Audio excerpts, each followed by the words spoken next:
നമ്മൾ തിരഞ്ഞെടുത്ത നമ്മുടെ ജനപ്രതിനിധികളാണ് അവിടെ ഉള്ളത്. എന്ത് ഗവേഷണം നടത്തിയിട്ടാണ് ഈ കണ്ടെത്തൽ നടത്തുന്നതെന്ന് എനിക്കറിയില്ല. അവർ സ്വയം ഒരു തീരുമാനം എടുക്കും, വൻ ദുരന്തം നമുക്ക് സമ്മാനിക്കും. ഹലോ, നമസ്കാരം. അൻസു ടോക്കീസിൻ്റെ ഒരു പുതിയ എപ്പിസോഡിലേക്ക് സ്വാഗതം. അപ്പോൾ ഞാൻ ഒരു ചെറിയൊരു ഇപ്പോൾ ഊണ് കഴിച്ചുള്ളൂ. അതാണ് വയറിനൊരു ചെറിയ ഇരിക്കാനൊക്കെ വലിയ പാടാന്നേ. ഒരു കാര്യം പറയാതെ പോകാൻ പറ്റില്ല കേട്ടോ. പക്ഷേ അതുകൊണ്ട് ഈ ഒരു വീഡിയോ ഞാൻ ചെയ്തില്ലെങ്കിൽ, അത് എനിക്കറിയാവുന്നൊരു കാര്യം ഞാൻ നിങ്ങളോട് പറഞ്ഞില്ലെങ്കിലേ അത് വലിയൊരു തെറ്റല്ലേ. ഒന്ന് ആലോചിച്ച് നോക്കണം. ഈ വിഷയം അത്ര ചെറുതായിട്ട് കാണരുത്, വളരെ ലാഘവത്തോടെ എടുക്കരുത്. ഈ അടുത്ത കാലത്തായിട്ട് എൻ്റെ നാട്ടിൽ കുറച്ച് പേരുടെ മരണം സംഭവിച്ചിട്ടുണ്ട്. അപ്രതീക്ഷിതമാണ്. ചെറുപ്പക്കാരാണ്, മരിക്കേണ്ട പ്രായമായിട്ടില്ല. പലരും 50, 52, 55 വയസ്സിന് ഉള്ളിലുള്ളവരാണ്. അപ്പോൾ ഞാൻ പറഞ്ഞു വരുന്ന വിഷയം വേറൊന്നുമല്ല. പിന്നെ പലരും ഇതിനെപ്പറ്റി ഒരു കാര്യം എന്നോട് പറയുന്നു. ആ കാര്യം വേറൊന്നുമല്ല, കേട്ടപ്പോൾ എനിക്ക് ചിരിയാണ് തോന്നിയത്. ഒരൊറ്റ വിഷയത്തിൽ, അത് എന്തിൻ്റെ പേരിലാണെങ്കിലും വളരെ തെറ്റാണ്. കാര്യം എനിക്ക് ചിരി തോന്നിയ വിഷയം അതൊന്നുമല്ല. നമ്മുടെ ഈ മരണങ്ങളുടെയൊക്കെ കാരണം, എല്ലാവരും ചിരിക്കരുത്, കാരണം ഞാൻ പറയുന്നത് ശ്രദ്ധിച്ച് കേട്ടോണം. കൊറോണയുടെ ഇഞ്ചക്ഷൻ എടുത്തതുകൊണ്ടാണ് ഈ മരണങ്ങളൊക്കെ സംഭവിക്കുന്നതെന്ന്. എങ്ങനെയുണ്ട്?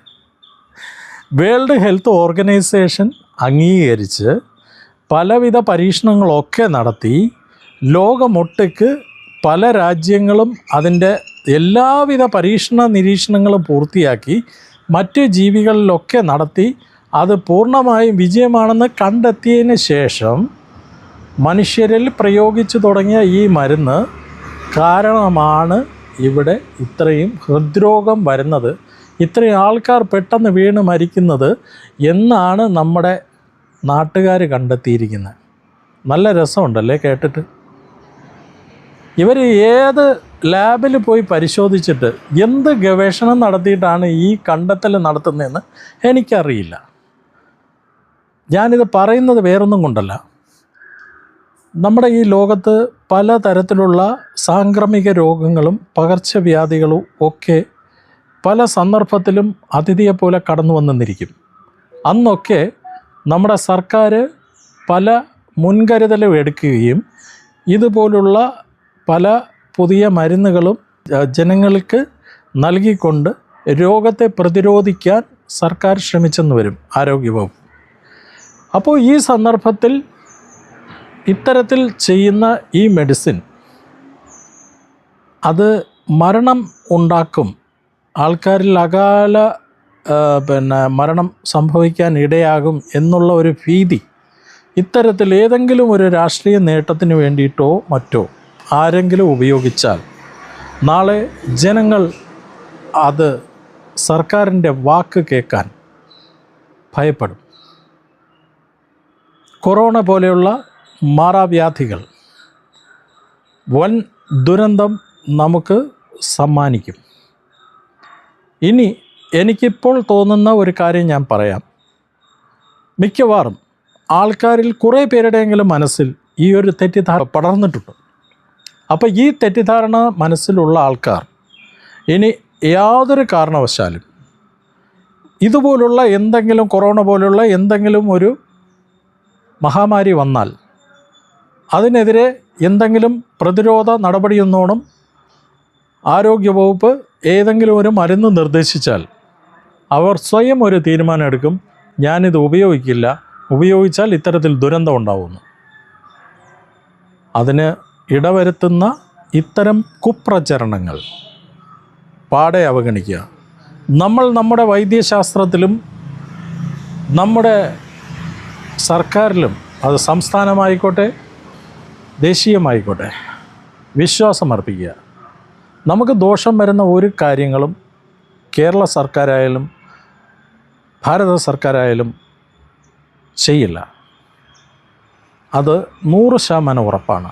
കാരണം നമ്മൾ തിരഞ്ഞെടുത്ത നമ്മുടെ ജനപ്രതിനിധികളാണ് അവിടെ ഉള്ളത്. അവരാരും നമുക്ക് അന്യരല്ല.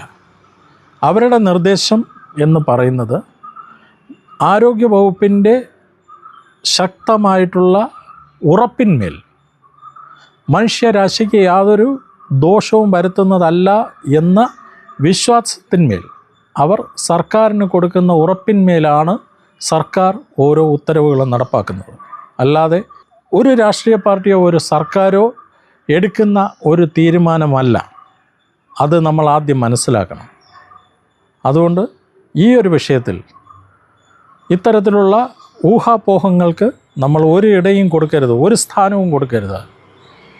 കൊറോണയുടെ മെഡിസിൻ കൊണ്ട് യാതൊരു ദോഷവും ഇത്തരത്തിൽ ഉണ്ടാകുന്നതല്ല. യഥാർത്ഥ കാരണം നമ്മുടെ ജീവിത ശൈലിയാണ്, നമ്മുടെ ഫാസ്റ്റ് ഫുഡാണ്. നമ്മുടെ ജീവിതത്തിൽ നമ്മൾ കണ്ടിട്ടില്ലാത്ത ഒരു ഇതുവരെ കേട്ടുകേൾവി പോലുമില്ലാത്ത പല പുതിയ പുതിയ ഭക്ഷണ സാധനങ്ങളും ഇന്ന് മാർക്കറ്റിൽ ലഭ്യമാണ്. ആളെ കൊല്ലുന്ന ഫാസ്റ്റ് ഫുഡ് ആഹാരങ്ങൾ ഇരയാകുന്നവരിൽ കൂടുതൽ യുവാക്കൾ. യുവാക്കളുടെ അകാല മരണത്തിന് ഭക്ഷണശീലം കാരണമാകുന്നുവെന്ന് പഠന റിപ്പോർട്ട്. ജില്ലയിലെ 39 വയസ്സിന് താഴെയുള്ള യുവാക്കളിൽ മഞ്ചേരി മെഡിക്കൽ കോളേജ് വിദ്യാർത്ഥികൾ നടത്തിയ പഠനത്തിലൂടെയാണ് ഫാസ്റ്റ് ഫുഡ് ഉപയോഗം അസ്വാഭാവിക മരണങ്ങൾക്ക് കാരണമാകുന്നതായി കണ്ടെത്തിയത്. ഇതിൻ്റെയൊക്കെ നിർമ്മാണ രഹസ്യം, അതിലുപയോഗിക്കുന്ന കണ്ടൻസ്, അതെന്തൊക്കെ ദോഷങ്ങൾ മനുഷ്യൻ്റെ ആരോഗ്യത്തിന് വരുത്തുന്നു എന്ന് ആദ്യം മനസ്സിലാക്കുക. അതിനുശേഷം മാത്രം കൊറോണയുടെ മെഡിസിനിലേക്ക് പോവുക. കൊറോണയുടെ മെഡിസിൻ അല്ല യഥാർത്ഥ വില്ലൻ. അധ്വാനിക്കാത്ത, വ്യായാമമില്ലാത്ത, കമ്പ്യൂട്ടറിൻ്റെ മുമ്പിൽ മാത്രം ഇരുന്ന് ജോലി ചെയ്യുന്ന ഒരു തലമുറ. യാതൊരു അധ്വാനവുമില്ല.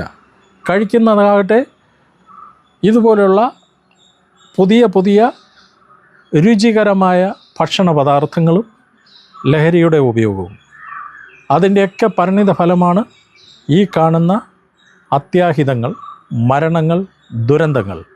അതിനൊക്കെ ഒരിക്കലും കൊറോണയുടെ മരുന്നിനെ പഴിക്കരുത്. കൊറോണയുടെ മരുന്ന് കൊണ്ടല്ല ഇതൊക്കെ സംഭവിക്കുന്നതെന്നുള്ളത് നമുക്ക് പൂർണ്ണമായും വിശ്വസിക്കാം. കാരണം വേൾഡ് ഹെൽത്ത് ഓർഗനൈസേഷൻ അത് വെറുതെ നോക്കിക്കാണുന്ന ഒരു സ്ഥാപനമല്ല. അവരുടെ ശക്തമായ ഉറപ്പിന്മേലാണ് കൊറോണയുടെ മെഡിസിൻ ജനങ്ങൾക്ക് കൊടുത്തു കൊണ്ടിരിക്കുന്നത്.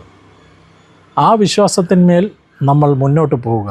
ഒരിക്കലും നമ്മൾ തെറ്റായ ഊഹാപോഹങ്ങൾക്ക് നിന്ന് കൊടുക്കരുത് കേൾക്കാൻ. ഇത് മാത്രം നിങ്ങൾ ഓർത്തിരിക്കുക. ഓക്കെ, ടാറ്റ, വീണ്ടും കാണാം.